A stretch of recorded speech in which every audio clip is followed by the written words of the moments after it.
біріне бетте онға онды салып осылай тігеміз.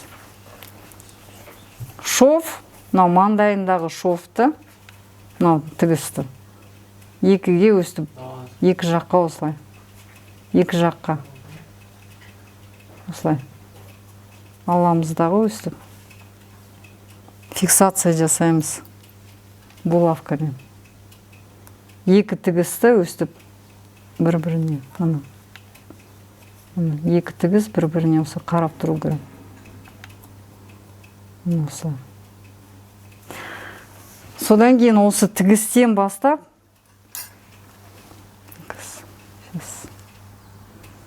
осы тігістен бастап екі жаққа тігеміз. Мынау желке жағы осылай тұрады. Желке жағына тиіспейміз. Мынау бет жағын ғана маңдайынан бастап, мынау алдыңғы жақ мынандай жерінен бастаймыз. Мынау капюшонды болса, мынандай жерінен бастап тігеміз. Осылай. Біріне бірін осылай қосамыздағы. Осылай тігеміз.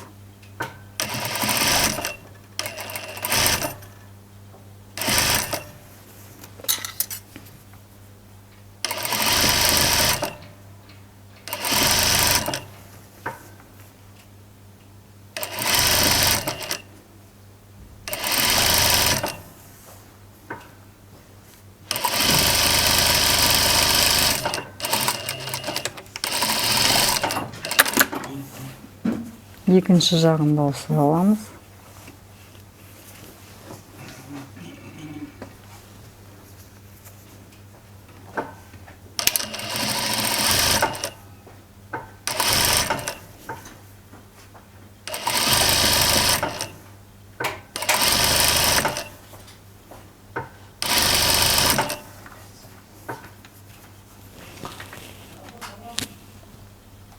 Утюгті қоса салыңдаршы.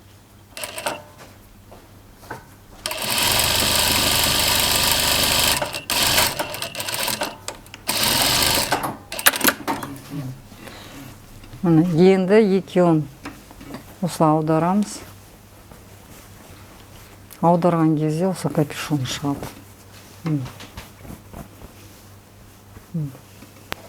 Осылай. Мынау жаңағы тікпеген жеріміз осылай қалады. Осылай ашық болып тұрады. Не үшін қазір түсіндіріп айтамын мен. Осылай примерно мен кием басыма. Осылай. Тігетін жағымыз мына бұлай. Осылай. Мына жағы. Мынау желке жағы бәрі ашық қалады осылай. Мына.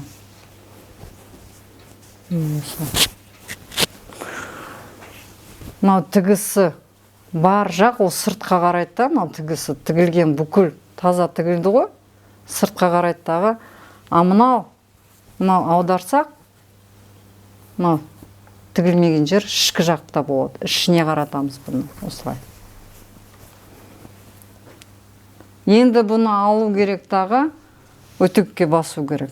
Мынау тігісті қазір аламыз да, әдемілеп өтекке басамыз. Көрсеттім ғой енді. Капюшон. Ішкі жағы. Мынау маңдай жағынан қараймыз мұны. Маңдайдың шов. Біріне бірі сәйкес кеп тұру керек өстіп. Осылай. Енді үтікке басамыз осылай.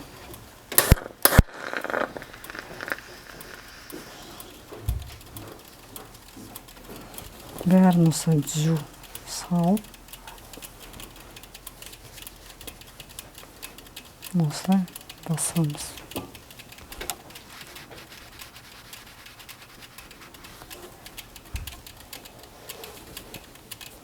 Тігісті осылай.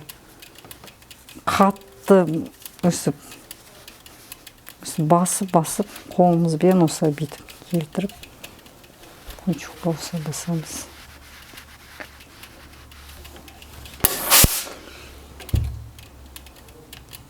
Мынау тігіс ортада болу керек.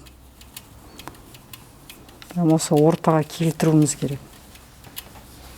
Екі тігіс осылай. Бір тігіс екі жақтан осылай дүп-түзу салып. осы бүтіктеген дұрыс.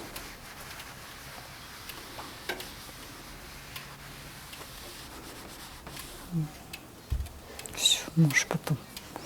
Не обязательно все снимать. Капюшонды үтікке бастық. Мына. Енді мынаны қосу үшін желкесін, алдыңғы жағын табамыз. Отметка жасаймыз өзімізге. Кім мелмен, кімге қалай ыңғайлы, солай отметка жасап алыңдар өздеріңе. Бірақ қайшымен өстіп алып, тіліп, кесу деген керек жоқ. Бұндай монтаж ондайға сетінеп кет қалат ары қарай. Мен мысалы өзім булавкамен осай отметка жасаймын. Мына желке жағынан, мынау екі тігісті бір-біріне, екі иығындағы тігістерді бір-біріне сәйкестіріп, осылай келтіріп, желкесіндегі точканы табам. Одан кейін алдыңғы жағының точкасын табуымыз керек. Осылай. Бұны да аламдағы булавкамен осылай отметка жасап алам өзіме. Енді мынау капюшон двойной. Екі жағы бірдей ғой, жаңағы көрсеткен. Мына тесік жағы ішкі жаққа жатады. Мынау ішкі жаққа жатады. Сондықтан мынау сыртындағы полностью тігілген. Соны аламыздағы мынау желкесіндегі отметкаға сәйкестіреміз мынаны. Желкесіндегі мынау тігілген жақты. Желкесіндегі тауып алдым ғой жаңағы отметкамен. Енді мынау тігіске өстіп келтіреміз мына жақты. Мына алдыңғы жақ қой, мына жаққа келтіретін. Осылай. Мынау шов, мынау тігіс. Көрініп тұрады өзі осылай.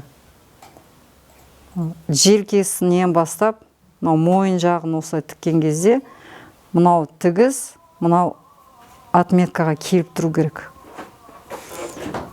Оны отметкадан бұрын мына жерде 3-5 сантиметр қалдырамыз.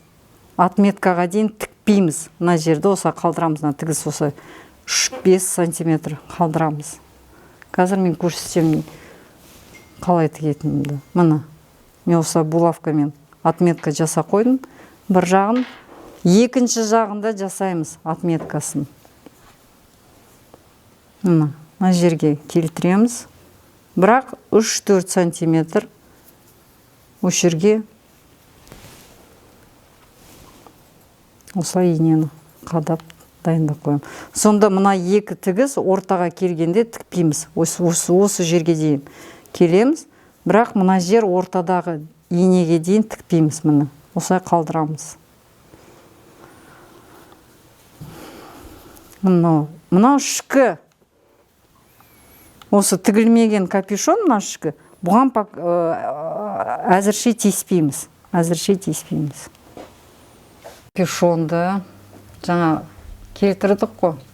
Мынау желке жағы. Мынау иықтағы тігіс. Мынау алдыңғы жағы. Мына инеге 3-4 сантиметр қалғанда тағы инемен фиксация жасадым. Мынау тігіс осылай қалады. Мына жерге дейін жеткізбей тігеміз. Екінші жағы да солай. Сондықтан осылай аламыздағы алдыңғы жағынан осылай бастаймыз тігісті.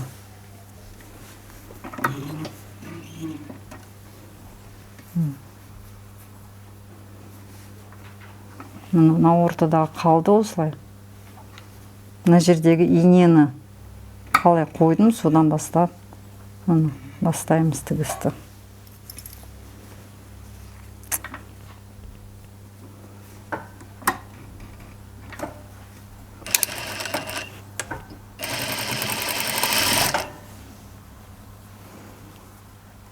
Мынау желкесіндегі тігіспен, мынау отметкамен, мынау капюшонның мойынымен,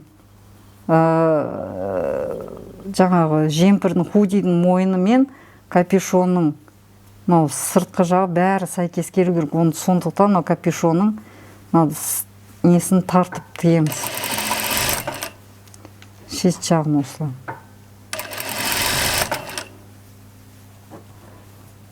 Сәйкес келу керек. Сондықтан тартып тігеміз. Астыңғы жағын бәрін түзеп.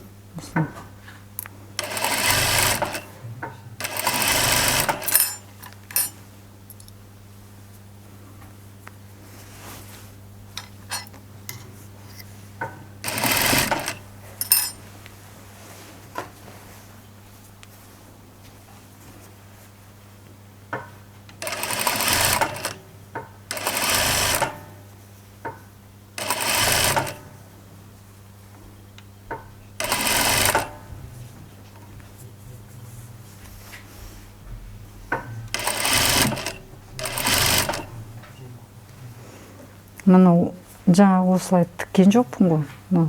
Қалды. Ортадағы отмеченный булавка тұр. Келесі мынау булавкаға дейін тігеміз. Болды, ары қарай тікпейміз.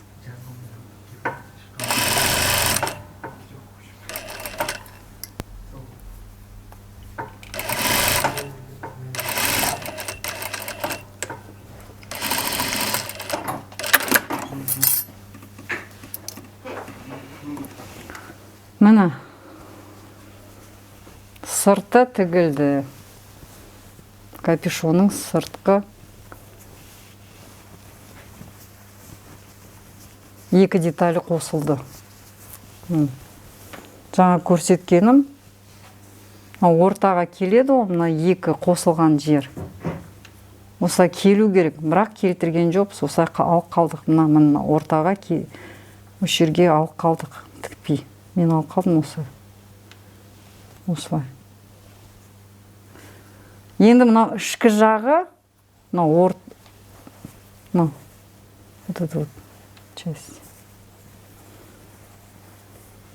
тігілу үшін осылай жасаймыз.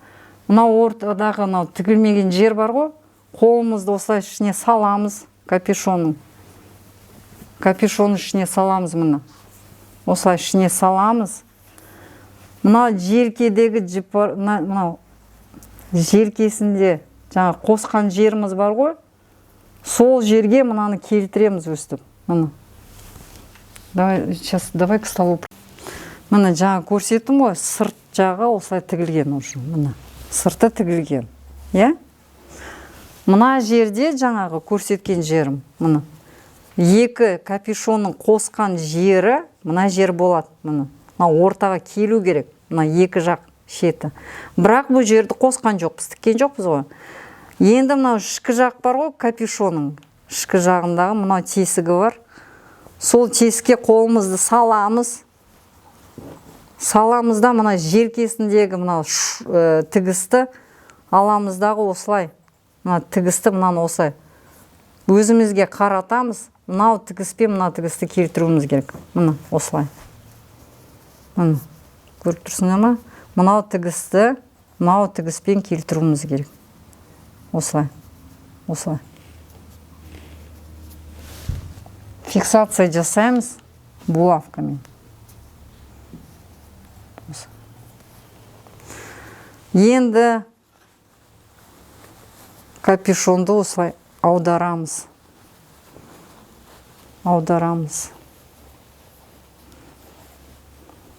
Аударамыздағы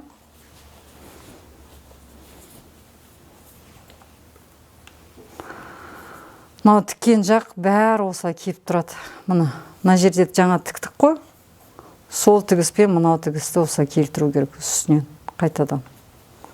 Екінші жағы мына жаққа келу керек. Осылай үшеу. Мына жерге мына до конца тікпеген жеріміз бар, аяғына дейін. Соны мынаны келтіріп аламыз осылай.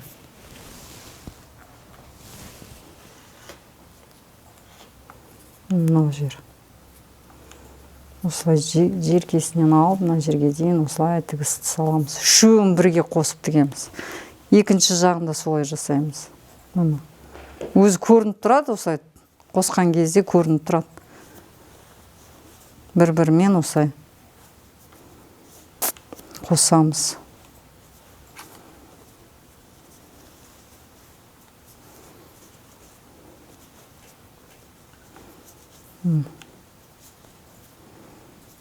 Тігіс осылай келу керек мына жерге.